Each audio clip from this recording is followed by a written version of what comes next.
एक जंगल में 3 नन्हे सुअर अपनी माँ के साथ रहते थे। कुछ समय बाद जब वो बड़े हुए तो उनकी माँ ने उन्हें बुलाया और कहा, मेरे प्यारे बेटों, तुम तीनों अब खुद की देखभाल कर सकते हो और खुद के दम पर अपना जीवन भी जी सकते हो। इसलिए अब मेरी ख्वाहिश है कि तुम तीनों इस जंगल के बाहर जाओ, दुनिया घूमो और अपनी मर्जी से जिंदगी को जियो।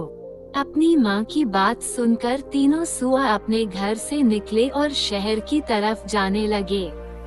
कुछ दूर चलने के बाद वो एक दूसरे जंगल में जा पहुँचे। तीनों सुअर काफी थके हुए थे। उन्होंने सोचा कि क्यों न इसी जंगल में एक पेड़ के नीचे बैठकर आराम कर लिया जाए। फिर तीनों वहीं आराम करने लगे। थोड़ी देर आराम करने के बाद तीनों भाई एक दूसरे से अपनी आगे के जीवन की योजना बनाने लगे। पहले सुअर ने सलाह देते हुए कहा, मुझे लगता है कि अब हम तीनों को अपने अपने रास्ते जाते हुए अपनी किस्मत को आजमाना चाहिए। दूसरे सुअर को ये बात अच्छी लग गई, लेकिन तीसरे सुअर को यह विचार अच्छा नहीं लगा। तीसरे सुअर ने कहा, नहीं, मेरे ख्याल से हमें एक दूसरे के साथ ही रहना चाहिए और एक ही जगह पर जाकर अपना नया जीवन शुरू करना चाहिए। हम एक दूसरे के साथ रहते हुए भी अपनी अपनी किस्मत को आजमा सकते हैं। उसकी बात सुनते ही पहले और दूसरे सुअर ने कहा, भला वो कैसे? तीसरे सुअर ने जवाब देते हुए कहा, अगर हम तीनों एक ही जगह पर ही आसपास रहेंगे तो किसी भी मुसीबत में आसानी से एक दूसरे की मदद कर सकेंगे। ये बात दोनों ही सुअरों को अच्छी लग गई। उन दोनों में उसकी बात मान ली और एक ही जगह पर आसपास घर बनाने जुट गए। पहले सुअर के मन में विचार आया कि उसे भूसे का घर बनाना चाहिए, जो जल्दी बन जाएगा और उसे बनाने में मेहनत भी कम करनी पड़ेगी। उसने जल्दी जल्दी कम समय में सबसे पहले अपना भूसे का घर बना लिया और आराम करने लगा। वहीं दूसरे सुअर ने पेड़ की सूखी टहनियों से घर बनाने का फैसला किया। उसने सोचा, मेरा टहनियों वाला घर भूसे के घर से काफी मजबूत होगा। इसके बाद उसने पेड़ की सूखी टहनियां जुटाई और थोड़ी मेहनत करके अपने घर को बना लिया। फिर वो भी उसमें आराम करने लगा और खेलने लगा। दूसरी तरफ तीसरे सुअर ने काफी सोच विचार के साथ ईंट पत्थरों से घर बनाने का निर्णय किया। उसने सोचा, घर बनाने में बहुत अधिक मेहनत तो लगेगी, लेकिन ये घर मजबूत और सुरक्षित भी होगा।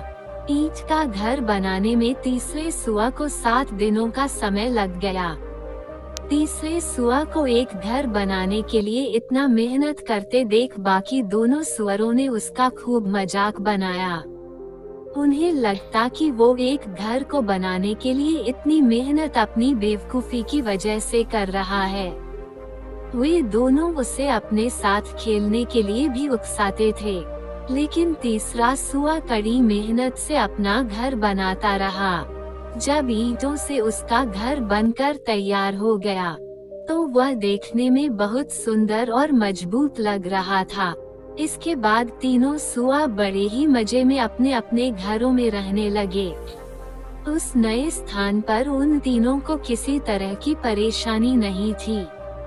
इस वजह से तीनों अपने अपने घर में बहुत खुश थे। एक दिन उनके ठिकाने पर एक जंगली भेड़िए की नजर पड़ी। 3 मोटे सुअर देखकर उसके मुंह में पानी आने लगा। वह तुरंत उनकी घर की तरफ बढ़ा। सबसे पहले वह पहले सुअर के घर पर पहुंचा और दरवाजा खटखटाने लगा। पहला सुअर सो रहा था। दरवाजे की खटखट सुनकर जब वह उठा, तो उसने घर के अंदर से ही पूछा, कौन है दरवाजे पर? भेड़िया बोला, मैं हूँ, दरवाजा खोलो और मुझे अंदर आने दो। भेड़िए की कड़ी आवाज सुनकर सुअर समझ गया कि दरवाजे के बाहर कोई जंगली जानवर खड़ा है। वो डर गया और दरवाजा खोलने से मना कर दिया। इसके बाद भेड़िए को गुस्सा आ गया। उसने गुस्से में कहा, नन्हा सुअर, मैं एक फूंक मारकर तेरा भूसे का घर उड़ा दूंगा और तुझे खा जाऊंगा। उसने एक जोरदार फूंक मारी और भूसे का घर उड़ गया। बेचारा पहला सुअर वहां से किसी तरह वह अपनी जान बचाकर भाग गया और दूसरे सुअर के घर पहुंचा। जैसे ही दूसरे सुअर ने दरवाजा खोला, वह जल्दी से अंदर घुस गया और दरवाजा बंद कर दिया। पहले सुअर को इतना डरा हुआ देखकर दूसरा सुअर हैरान हो गया। इतने में भेड़िया उसके घर पर भी पहुंच गया और दरवाजा खटखटाने लगा। भेड़िया फिर से बोला, दरवाजा खोलो, मुझे अंदर आने दो। आवाज सुनकर पहला सुअर पहचान गया कि दरवाजे पर भेड़िया ही है।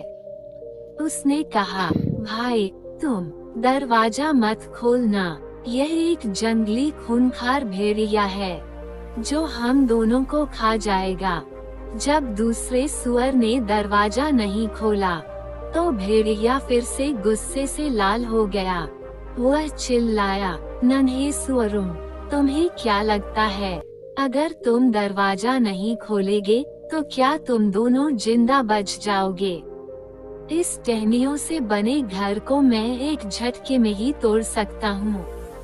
इतना कहते ही भेड़िए ने एक ही झटके में टहनियों से बना दूसरे सुअर का घर तोड़ दिया।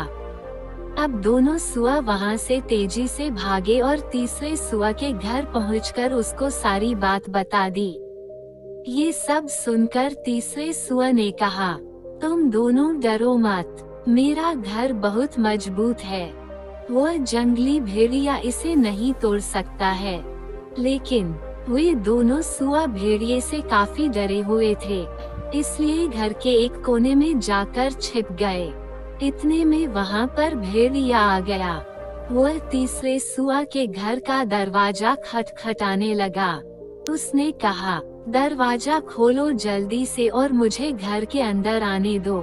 तभी तीसरे सुअर ने बिना डरे हुए कहा, नहीं, हम दरवाजा नहीं खोलेंगे। ये सुनकर भेड़िया चिल्लाया, मैं फिर भी तुम तीनों को मारकर खा जाऊंगा। मैं इस घर को भी तोड़ सकता हूँ। भेड़िए ने तीसरे सुअर के ईंट से बने घर को तोड़ने की कोशिश करने लगा। सबसे पहले उसने फूंक मारी, लेकिन वह ईंट का बना घर नहीं उड़ा। इसके बाद उसने अपने पंजे से घर को तोड़ने का प्रयास किया, लेकिन इसमें भी वह असफल रहा। उस जंगली भेड़िए के बहुत प्रयास करने के बाद भी तीसरे सुअर का ईंट से बना घर नहीं टूटा। लेकिन फिर भी भेड़िए ने हार नहीं मानी। उसने तय किया कि वह घर के अंदर चिमनी के रास्ते में घुसेगा। पहले वह घर की छत पर चढ़ा, फिर चिमनी के रास्ते घर के अंदर घुसने लगा। चिमनी के अंदर से आ रही आवाजों को सुनकर पहला और दूसरा सुअर और ज्यादा डर गए और रोने लगे।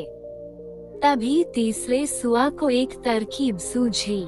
उसने चिमनी के नीचे आग जलाई और एक बर्तन में पानी भरकर वहां पर उबलने के लिए रख दिया। भेड़िए ने जैसे ही चिमनी के अंदर से नीचे की तरफ छलांग लगाई, वह सीधे उस उबलते पानी में गिरा गया और उसकी मौत हो गई। इस तरह तीसरे सुअर की बुद्धिमानी और निडरता से तीनों सुअरों की जान बच गई। फिर पहले और दूसरे सुअर को अपनी अपनी गलती का एहसास हुआ। उन्होंने कहा, भाई, हमें माफ कर दो, हमें तुम्हारा मजाक नहीं बनाना चाहिए था। तुम बिल्कुल सही थे, आज तुम्हारे कारण ही हम जिंदा हैं। तीसरे सुअर ने उन दोनों को माफ कर दिया और दोनों को अपने ही घर में रहने के लिए भी कहा। इसके बाद तीनों सुअर खुशहाली से एक साथ ईंट से बने मजबूत घर में रहने लगे। इस कहानी से हमें ये सीख मिलती है कि तीन छोटे सुअर की कहानी हमें ये सीख देती है कि कभी भी दूसरों की कड़ी मेहनत का मजाक नहीं उड़ाना चाहिए। साथ ही खुद भी कड़ी मेहनत करनी चाहिए और सूझबूझ कर ही कोई फैसला करना चाहिए।